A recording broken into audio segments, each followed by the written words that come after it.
Thank you, Mr. Chairman.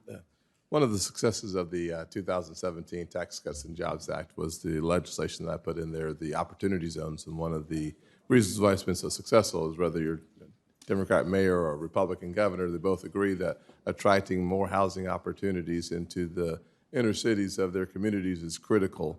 I think of the event that I attended with Democrat Mayor Geddes in South Carolina, where he said that the first time in almost 30 years that he has a chance to build homes within his city, the downtown area of his city, is because of the opportunity zone. So we still see real opportunities. We note that last year, OZs represented the largest spike in apartment complexes being built in our country, leading to more accessible housing. You don't own it, but certainly you can live in it in our country. I think most of us would agree that the largest issue impacting the housing market is a lack of supply, especially for affordable homes. My Road to Housing Act includes a number of solutions that aim to increase supply as well as preserve affordable units that already exists. Specifically, my legislation makes crucial changes to the rental assistance demonstration program by eliminating the cap on the number of public housing units that can be converted under the program. This would create more opportunities for private capital to help rebuild our nation's aging affordable housing. Question for you, Acting Secretary Todman. You previously testified that the RAD program has been a critical tool to help recapitalize the public housing infrastructure backlog. You also said that housing authorities must explore private-driven solutions to preserve these units. Do you still agree with your statement, and do you support lifting the cap on how many units may participate in and be preserved through RAD? Yes, ma'am. Thank you, Senator. You know, one of the things that we've seen with the advent of the rental assistance demonstration program is a number of repairs being made to public housing units across the country, and I think we all welcome that. I've also heard from some of our local and national advocates about their concerns around tenant protections tied to this conversion to RAD. And so I think that we are really excited and pleased at the repair work that's been done and how the program has really turned the tide in terms of underinvestment in a really critical portfolio that houses some of our lowest income families. But I would also want to make sure that we're making sure that those lowest income families are being protected as the program grows. So I'm happy to talk to you more about what an expansion looks like, but certainly want to make sure we're marrying what we're seeing with what we're hearing on the ground.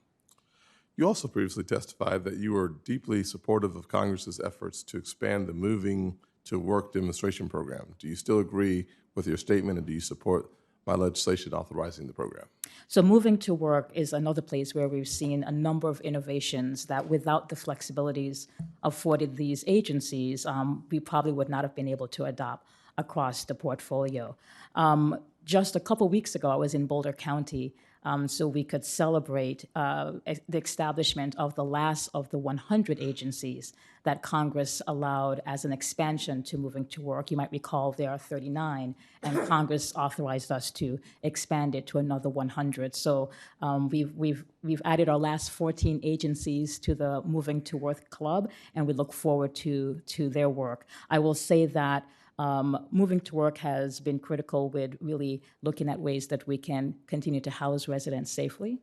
We have seen housing production. We have seen new forms of services. We have seen even ways that agencies are reducing their administrative costs, which I think is something that we all would want. And so I'm completely support Moving to Work as it continues to be a source of innovation across the housing industry. I only have about 50 seconds left, and I'll have to see Ms. Thompson next time. So another question for you on homelessness. I know that we appreciate Secretary Fudge's service to the country. Are there any proposals that were not implemented that you would like to implement, or do you have any new ideas to help expand the opportunities for our homeless population? We saw the greatest spike in homelessness over the last 12 months, basically. Any thoughts on how we can combat homelessness? Yeah, I think that, there's lots of thoughts on how to combat homelessness. I think one of them is continuing to work with the folks on the front line to make sure that they're using our existing funds effectively, but quite frankly, making sure that we have the type of rental assistance and preservation tools we need to try to prevent homelessness to begin with. We were pleased just a couple months ago to give localities about $3.1 billion in resources, the highest amount ever, to our continuums of care across the country, so they could continue to do the good work that they do. And we're really pleased at the additional vouchers that Congress provided us, because we know we've been able to stabilize over 120,000 families across the country. And so we look for that as a tool of intervention as well. 10 seconds here. Thank you. Director Thompson, I know that you'll spend some time in South Carolina coming up soon, and Acting Secretary, I'd love for you all to spend some time in Columbia, South Carolina. I know Columbia is spending some time working on new ways to combat homelessness. I met with their mayor yesterday, and they're spending a lot of time in investing some resources on ways to do so. We'd love to have your expertise weigh in on that. So it's an open invitation to both of you to spend some time in Columbia, South Carolina. Thank you both. Looking forward to it.